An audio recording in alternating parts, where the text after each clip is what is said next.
welcome to QI, where tonight we're looking at everything in the kitchen but the sink. Joining me at the breakfast bar, cooking with gas, Jason Manford.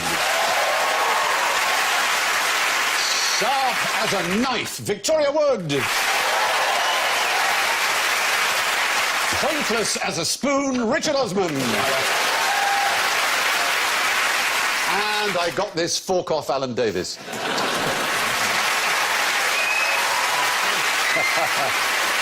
Let's hear your pingers. Jason goes. And Victoria goes. Richard goes. And Alan goes.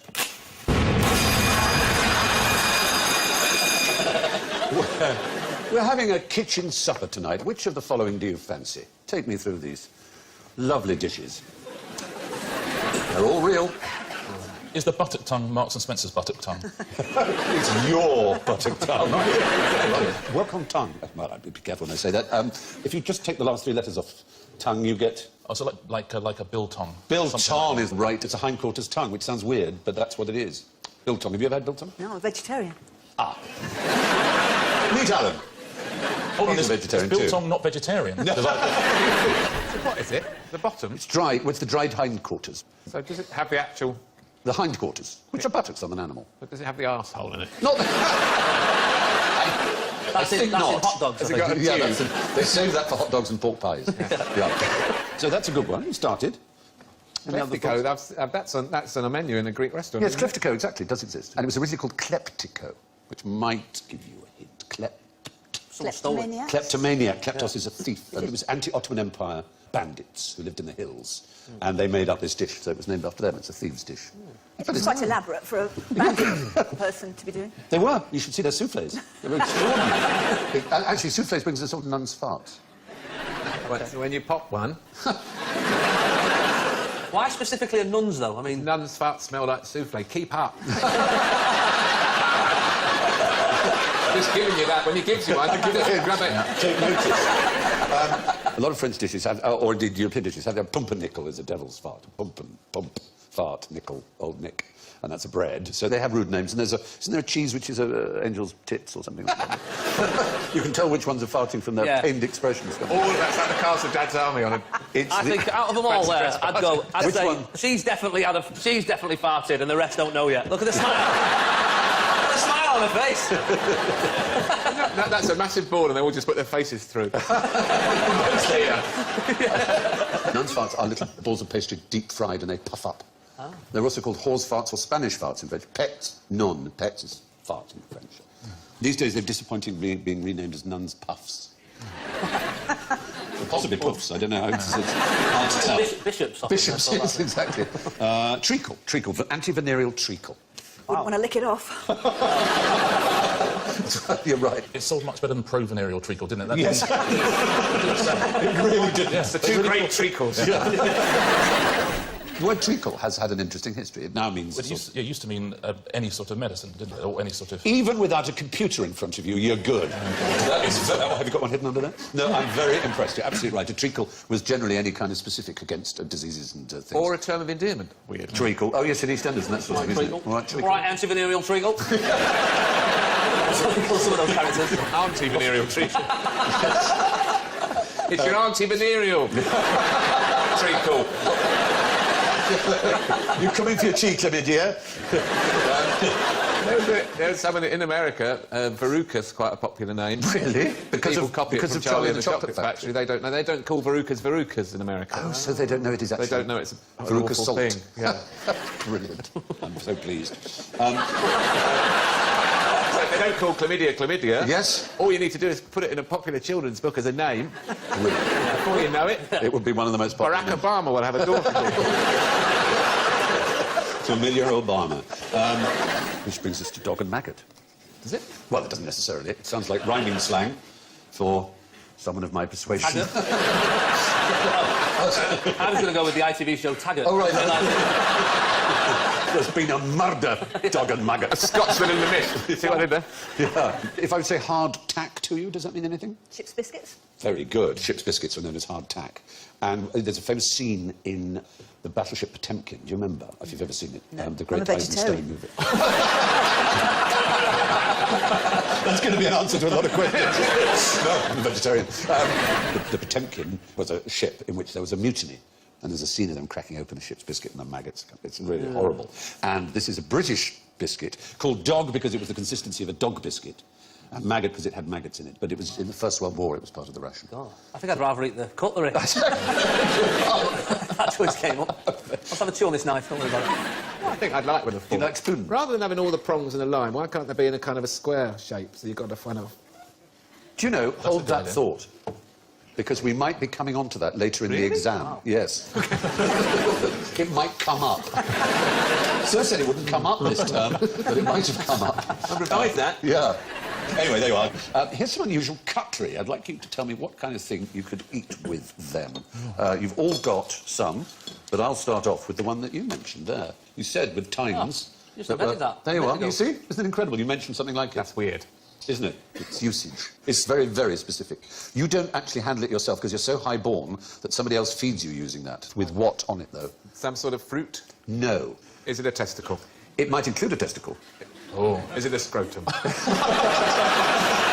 might include What a else scrotum. really includes a testicle, Steve? The whole schmear.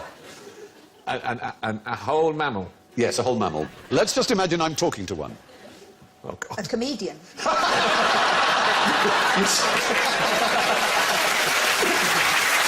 No, a cannibal. It's at the point of human human. being.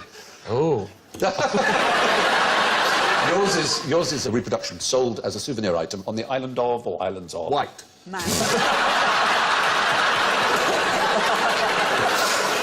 More accurately, we said the Isle of Man, I would have thought. We think of the cannibal island, or it was part of the British Empire. Oh, Guernsey. Oh, I might have known. Yeah, you might have known. Yeah. Fiji is the answer. These are Fijian human forks. Two cannibals are eating someone. Yes. And one says, you start the toes, I'll start the head. He says, all right. Halfway through, he says, you all right? He says, yeah, I'm having a ball. He says, you're going too fast. There you go. Excellent work. There you go. Excellent Cannibal work. joke for you. So there you are. And what have you got, Victoria?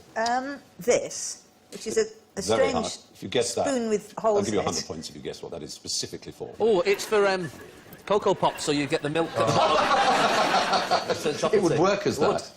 It's actually very specifically for terrapins and turtles. I don't usually eat them. You're a vegetarian. Exactly. Oh, I see. The flesh is delicious, apparently. Okay. The giant turtle, famously. Aren't they Or protected, tortoise, Stephen? that You're was. not supposed to be Of chomping course, away no, on them. absolutely not. No, the Ridleys and Well, the... why are you saying we should kill them? And eat No! Why are you giving me cutlery? It's We terrible. used to. No, it's a weird thing to say on television, that we should eat turtles. I take it back.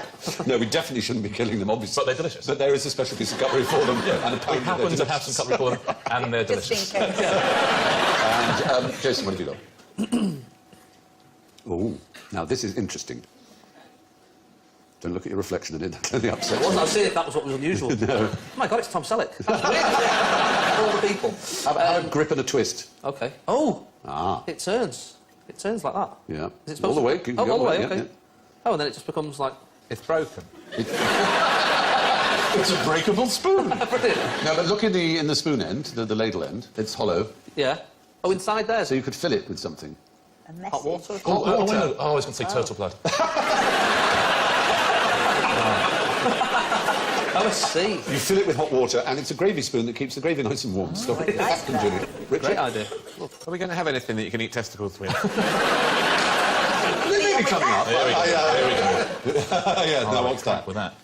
Are they holes in the end? Yeah, all perforations. You see, you've learnt from your little thing. Now, perforations in the ladle itself, in the spoon part itself, the bowl. What about the other end? It's got a little hole in it. Ah, so what could you do? Well, You could hang I'm it... going to insert it into the backside of a turtle. Literally this in. And then I think, you tell me if I'm wrong, you squeeze, is that right? You squeeze down the shell, and out it comes there, then you've essentially got yourself a smoothie. Is it a turtle blood smoothie maker? It's so close. If I said the word mate to you, would that mean anything? Have you ever travelled to an area where you drink mate tea? Audience? Argentina and Peru and various other places. Of course. It's called mate. There we go. But that's sorted. So basically, it does a marvellous job. It stirs the leaves and allows you to drink the tea all in one without needing a strainer. Oh, like... Oh, it's a so straw. you- It's a straw. You suck it up. Oh, that's so good. It's an Argentinian mate spoon. Now, what's the quickest way to cool down my kitchen? I'm going to, just because I'd love to get a klaxon sound, is opening the fridge. Somehow that makes it Turning on hotter, the doesn't oven. Turning on the oven would Turning on not... turning on the top of the stove. Put the gas on. Because the Right. coolest place in front of a fire is right in front. Oh, I see what you mean, but that would still warm up the room. Yeah, all right. No, just no, a no, thought. don't be cross. It's good that you didn't say turn on the fan, which would have got you a klaxon. I wasn't going to say No, that. Can exactly. I just say turn on the fan? You've gone klaxon mad. It is. So why would opening the fridge? It's the second law of thermodynamics. The energy you need to create the coolness creates work, and energy and work are basically congruent in physics to heat. And so Yes, the but back what of a if, fridge... what if the motor of my fridge is outside my... Ah, because if I'm that were thinking the exactly case, that. yes. Because you haven't been in my kitchen.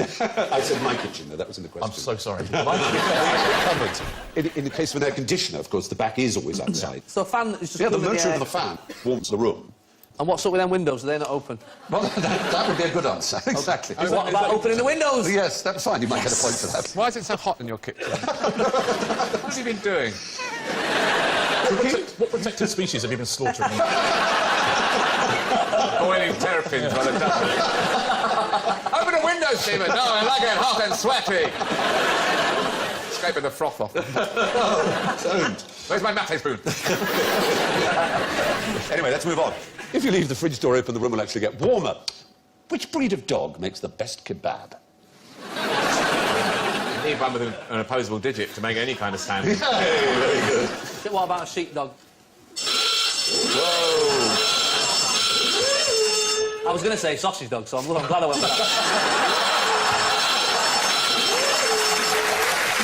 Oh, dear, oh, dear. Yeah, what about kebab dog? There isn't such a dog, fortunately. There's a shop near me, there's a takeaway near me called Kebabish. And I like it because it sort of sounds like the guy who owns it, even he doesn't know what's in the meat. No, what is it? I don't know, just Kebabish. Well, it's funny to say that because doner kebabs, I mean, have come under scrutiny. Yeah. Lately. The average doner has 1,000 calories, half a woman's recommended daily allowance. Wow. Even a woman called Donna. Even a woman called doner, in fact. The worst have almost 2,000 calories. An average has 98% of the recommended daily allowance of salt and 148% of the recommended daily allowance of saturated fat. I know reading those out was supposed to put us off, but I could kill for one now. It did sound a little... All the stuff about saturated fat sounded Ooh, yeah. delicious. That just sounds like a bargain. If you're getting 98% of your salt, you don't have to... you don't have to get it anywhere else, do you? Doner kebab, I mean, because it's Turkish for a spit, generally, going round thing, a rotisserie. Because the standard kebab is like on a skewer, isn't it? A shish. A shish. And I never knew you could pull them off the skewer before you ate them. When I was a boy, I was thinking like that, and I go... saw someone just pulling them all off. That's how the Queen eats them. Yeah, I'm sure she does. So, do you have dogs? No, I don't like things that don't talk. You don't like things that... I love that I don't rule. like things that don't make jokes. It's a really good rule.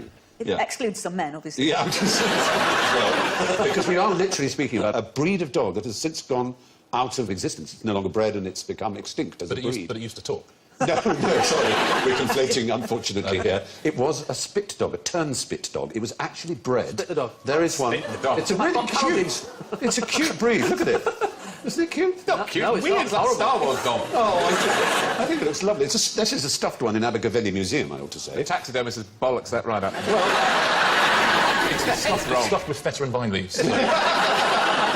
Their job was to walk round keeping the roast meat on a spit evenly cooked. They were actually bred for that job. They were inside a wheel, and they turned the wheel, like a hamster in a Ferris wheel. And it worked beautifully well. And on their day off, they would get taken to church and used as foot warmers. That was the life. Sounds like they went into extinction through choice. I've had enough of this. Come on, dads. And Queen Victoria kept retired ones as pets. She actually liked them rather a lot. It's a nice thought, isn't it? It looks sad. Well, yeah. It's there. Because it's dead. Yes. There were, in 1765, estimated to be 3,000 turnspit dogs in Bath alone. Not everyone liked them. William Coatsworth of Gateshead wrote that he had got rid of his turnspit to keep the dog from the fire, the wheel out of the way, and the dog prevented from shitting upon everything it could. That's the problem. You don't want poo. That's Northerners for you. Well, that's your answer. Turnspit dogs. They got hot during the working week, and on Sunday were used as foot warmers. Now, when Koreans went into space, what did they take to chow down on? You've got a bowl, Victoria, and I've got a you bowl. can eat some. Full, It is blimey. quite a strong really smell. can. It really is. They took that into space? Yeah. Was that to get rid of it? It is a bit smelly. It's actually Let's hope delicious. there's pudding. Korean astronaut food. Well, they developed a special breed of it for astronauts. I think it's got cabbage in it. It's mostly cabbage. It's almost like a kind of sour. Sorry, I dropped a chopstick. You can't drop anything in space. You merely release. The point about this food is it is generally reckoned that this food is more celebrated and loved by the Koreans than any food in any other culture is loved by any other culture. It is absolutely their identity. They've not had a pie in the north. No, well, believe me, they talk about this food far more. Even the Northerners talk about pies. In Wigan, you know, on the back of Baker's vans, they've got a sign that says, no pies are left in this van overnight.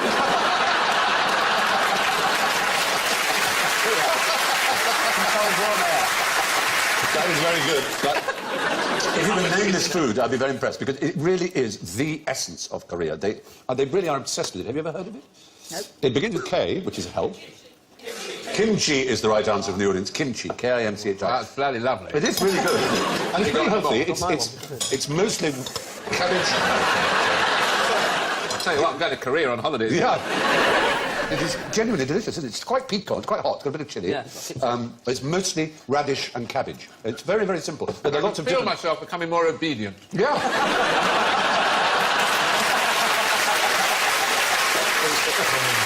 Finally! At last! You know what, though? Tell me. You know when you want the second one? Yep.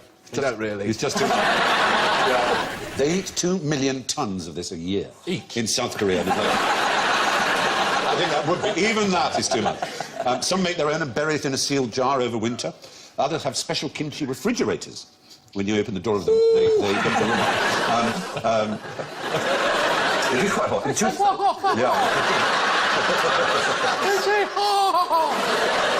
In 2010, they had You like kimchi, huh?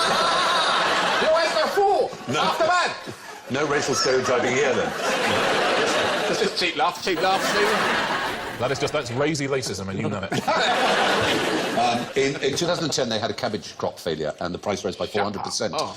And they spent millions on the South Korean astronaut who went up into space, and so she could have a kimchi that was bacterially more sound and would survive in space better, because it was absolutely crucial to her well-being as a Korean. And indeed, Chung Il-kwon, when he was president during the Vietnam War, said to President Johnson, who asked if when he was away, you missing Korea, so he said, to be honest, he missed kimchi more than he missed his wife. Kimchi, the name of his mistress. Possibly. Anyway, for Koreans, kimchi is literally out of this world. Now, here's the skull of King Richard III. But what can you tell me about his table manners, just by looking at it? Well, he's very good at eating Toblerone. Anything else you can tell? What's unusual about his teeth compared to ours? Space for straw. That The would space be. for straw. Notice your teeth, the top row Yeah. and the bottom row. Close your mouth, naturally. Yeah. Your top row, Yeah. overbite. We've all got an overbite. Cruelly called by Billy Crystal in When Harry Met Sally, dancing white man's overbite. But the actual overbite, literally like that, is a recent thing in human beings. And it comes after forks, because we cut up our food. And in the days when we wrenched our food, the incisors would get smoothed down more, and the teeth would fit exactly. And it shows that Richard III didn't use a fork for cutting his food, which we know, because forks were not used for transferring food to your mouth. Right up to Tudor times, you would use your hands. So if we brought up children without knives and forks, they wouldn't develop an overbite? No. You know what? I'm going to try. I'm going to come back here in 20 minutes' time. Call me a liar. With It's true, I a don't really really... resentful-looking boy. Well, I've got twins, so I'm going to do one and Brilliant. Brilliant. and have the perfect experiment. It is superb. Unethical, but perfect. And you can sort of show this by the difference in civilizations who developed overbites. And 1,000 years ago, you can see where Chinese aristocratic skulls have an overbite, but peasants don't. And it's when they started to use chopsticks and chop up their food, and then it spread throughout the population. So it really does... It sounds weird, but this overbite we have is an acquired characteristic because of our chopping up of food. You can just tell by looking at skulls. You just go through any graveyard, dig people up. And you'll see I'm right, Stephen Jason. Fry told me to do it while I'm chewing on a turtle. Really bad influence. Yeah. So, anyway, I'll give you 100 points if you can name 2 traditional Italian breads. Some so tempting. Well, now, ciabatta. Already there.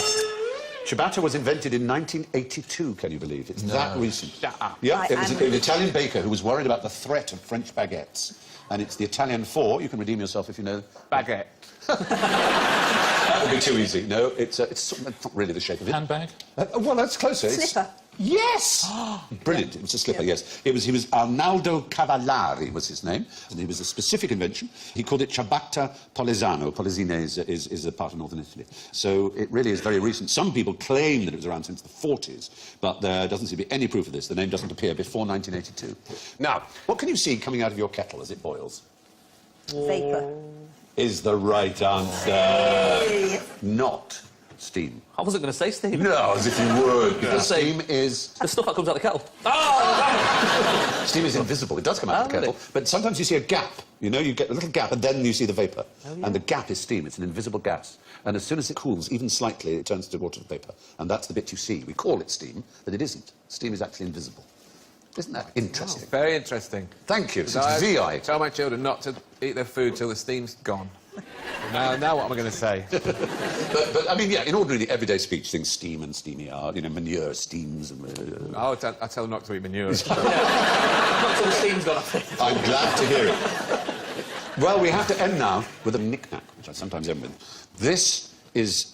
Oh, this is exciting. This is a remarkable substance. It's called polyethylene oxide. And it's very gloopy, and also it reacts rather excitedly under ultraviolet light. And Alan and Victoria got ultraviolet torches, and you can point them at it. And I think we might have some ultraviolet light in this Shall studio. I point them now, sir? Yes, please do. Oh, look, see? Ooh! Now, what I'm going to try and do, I'm going to stand up to do this, it's a very remarkable effect. The effect is when you pour it, if I get it at the right angle, it pulls itself out of the flask and into here. It flows uphill and out and down again. All right. There we go. It's pulling itself up, it's pulling itself up. You see what I mean? It's pulling itself up from the bottom. If you look at the top one, wow. it's actually flowing uphill there. Did you see that? Wow. And then it thins out into a little trail of snot. I'll try that again. So we just get it. That's like it's like when you have a wee after a Barocca, isn't it? It's exactly what it's like. Oh, goodness. It's so disgusting. Polyethylene oxide. I don't know what else. What's it used for? It's a very good masturbatory lubricant.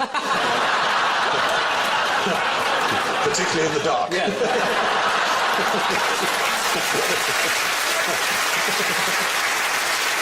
All right, let's It's a little try bit again. awkward getting two friends to hold the Isn't it? torch, though. Yeah, there we go. That's pulling itself up nicely. Thank you. And thank you. Thank you, my special ultraviolet helpers. Well, on that exciting note, let's go to the scores. Oh, my actual goodness. It's really remarkable. I'm afraid, possibly because he was booby-trapped into it, in last place with -38 is Jason Manford. In a highly creditable third place with -17 is Richard Osman. Which is very impressive. And in second place with -7 is Victoria Wood. But scraping into a lead by 1 point on -6 is Alan Davis.